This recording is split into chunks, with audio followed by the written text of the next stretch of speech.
poupança perdeu muita força, o mercado imobiliário está sofrendo bastante com isso, né? Porque a poupança servia de funding, né? De origem dos recursos para financiar o mercado imobiliário.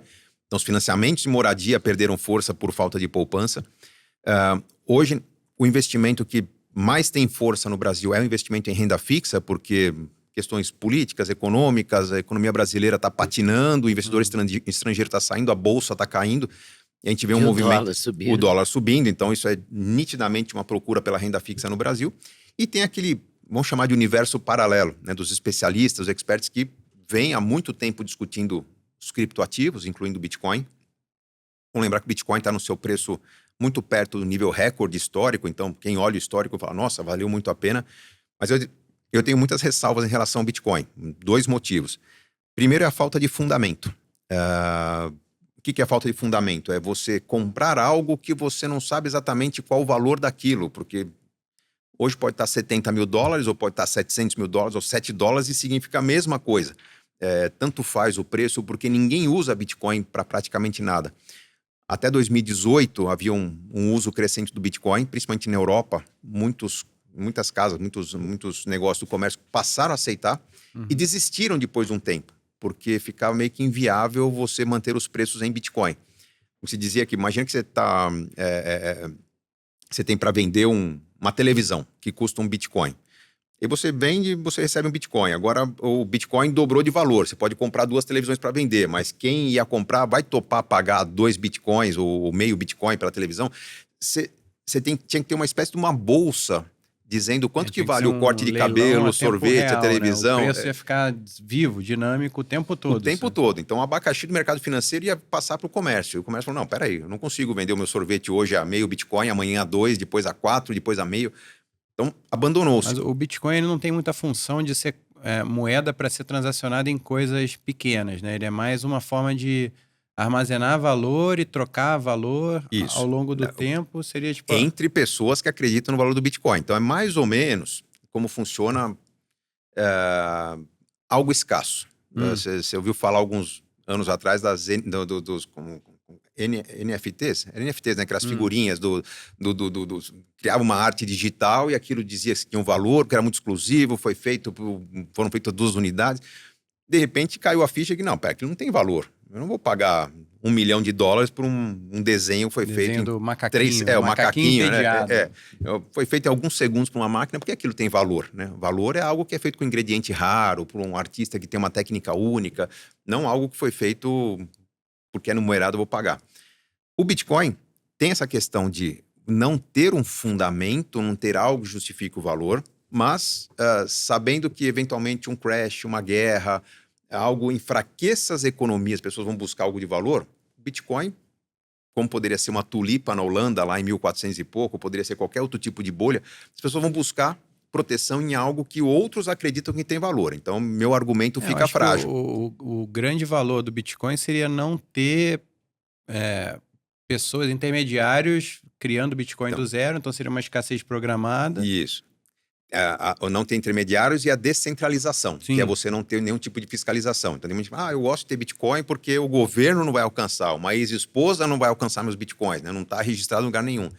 Aí vem um segundo problema, porque eu trabalhando com planejamento financeiro de famílias nos últimos anos, eu não tenho um número preciso, mas algo entre 20 e 30 casos passaram por nós de pessoas que têm ou tiveram acesso a uma wallet que tem dificuldade de saber hoje como acessar aquela fortuna. Não tem a senha, que perderam. Porque... Perderam senha, ou morreu alguém, a pessoa sabia que tinha um valor X e não sabe onde guardou, onde armazenou, fala com o advogado, fala com o contador, procura testamento, não tem coisa em lugar nenhum. Nós temos o caso de um cliente. Eu não vou dar muito detalhes da situação, porque as pessoas vão procurar notícia, vão achar, mas houve um acidente, afundou um barco. A pessoa está procurando esse barco, sabe onde está o barco, mas está procurando o notebook que estava no barco. Há mais de um ano, porque nesse notebook estavam as chaves de uma carteira de mais de R$2 milhões em bitcoins. Então, o problema não é o barco tinha seguro, mas aquele valor ali está perdido. Então, a descentralização cria uma certa exposição que exige um cuidado muito diferente na maneira de lidar com o dinheiro. Então, é como um tesouro que você tem que saber muito bem o mapa onde está. Tem muito tesouro enterrado aí no Caribe que as pessoas não acharam ainda porque o mapa foi escondido bem demais. O Bitcoin tem esse problema. Tirando essa questão, Hoje é uma reserva de valor. Eu entendo que é uma moeda ineficiente, justamente porque pode ser perdida, pode ser roubada, você pode digitar alguma coisa errada e cadê? Quero voltar, não acha mais. Então, outras moedas substituirão o Bitcoin no futuro, não sei quando. Provavelmente moedas melhores. Então, a atenção de quem investe em Bitcoin é em que momento nós teremos criptoativos mais eficientes do que esses originais que surgiram hoje, estão ganhando valor e que há quase que uma panaceia, né, de acreditar que, puxa, não, mas a riqueza está nesse caminho. Tá, mas aquilo não se converte em riqueza. Hoje, se eu tiver um monte de Bitcoin, eu não consigo comprar um carro sem ter alguma perda de valor, algum desconto diante da pouca aplicabilidade que a moeda tem. Então, não tem aquele fundamento do valor realmente que está caracterizado na negociação. E só para a gente fechar, eu acho que falta falar o que é bom, onde está o investimento bom? O Leda, no Bitcoin, Brasil, pelo visto, não é. A poupança não é, já era, né? vamos lá, o Bitcoin... Ou a poupança serve para o pequeno... A pessoa que ganha muito pouco, né? Porque ela guarda alguma coisinha ali. O que acontece hoje, Leda, é que a poupança ela tem o mesmo risco, a mesma complexidade, a mesma proteção de outros instrumentos que também permitem investir pouco, principalmente títulos públicos e investimentos similares. Alguns bancos de investimento permitem, bancos digitais, você coloca lá 100, 200 reais, rendimento automático, vai render muito mais que a poupança. Cooperativas de crédito, o cooperativismo, principalmente no interior do Brasil, é o que mais cresce no sistema financeiro, muito mais do que bancos hoje. Hoje você investe nas cooperativas de crédito com um rendimento bem superior da poupança. Então, os ativos classificados como renda fixa são a melhor opção de investimento para a segurança. Pensando em longo prazo, tem que pensar o que vai crescer junto com o Brasil, o que vai crescer junto com a economia. Imóveis sempre foram algo muito apreciado pelos brasileiros, porque os brasileiros não perceberam, mas o Brasil se tornou, nos últimos 100 anos, um país que deixou de ser rural para um país que passou a ser predominantemente urbano. E isso causou uma grande valorização dos imóveis. Na média, os imóveis não se valorizam tanto hoje, né? O que faz o imóvel valorizar é o crescimento do PIB. O PIB do Brasil não cresce tão robustamente quanto cresceu da China nos últimos anos. Então, eu tenho que saber onde comprar imóveis. Então, quem está envolvido no mercado de imóveis, regiões de valorização, arte, né? É uma arte. Agora, nunca se construiu tanto, né? Se você passar por São Paulo, você fica chocado de ver quanta obra. Mas é São Paulo, Eda. Sabe por quê? São Paulo recebeu muito dinheiro nos últimos anos. Bom trabalho de prefeitos, governadores das últimas 3, 4 gestões. São Paulo recebeu, se não me engano, algo da ordem de 5, 6 bilhões de dólares nos últimos 10 anos.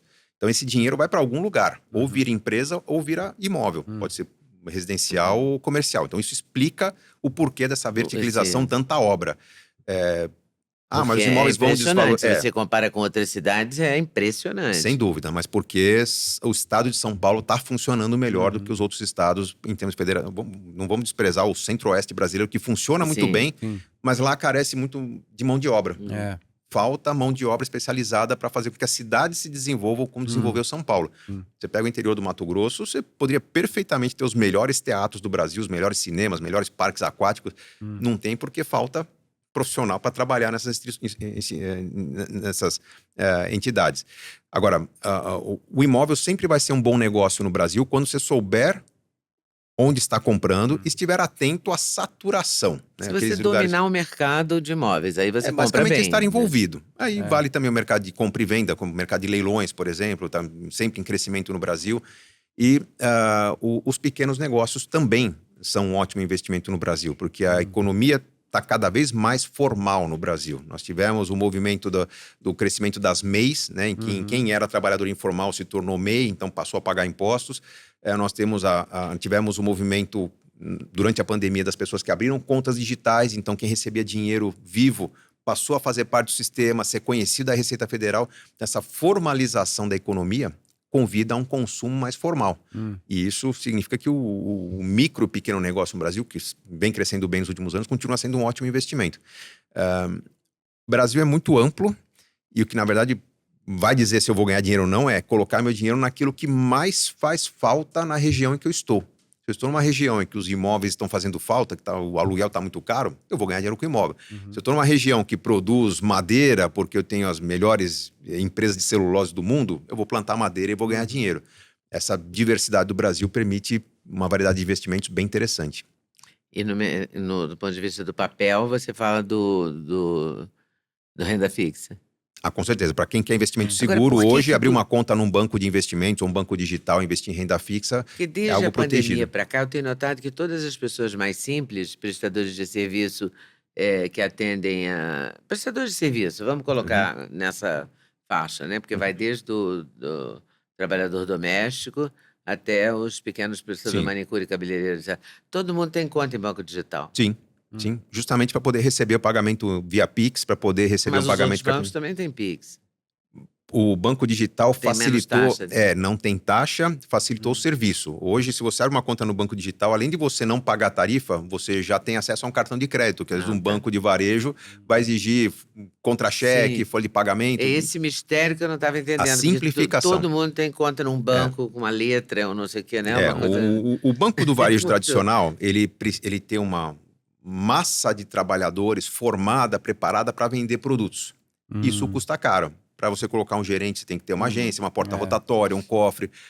Tem que ter um lucro que os bancos digitais não precisam ter para pagar sua conta. São confiáveis?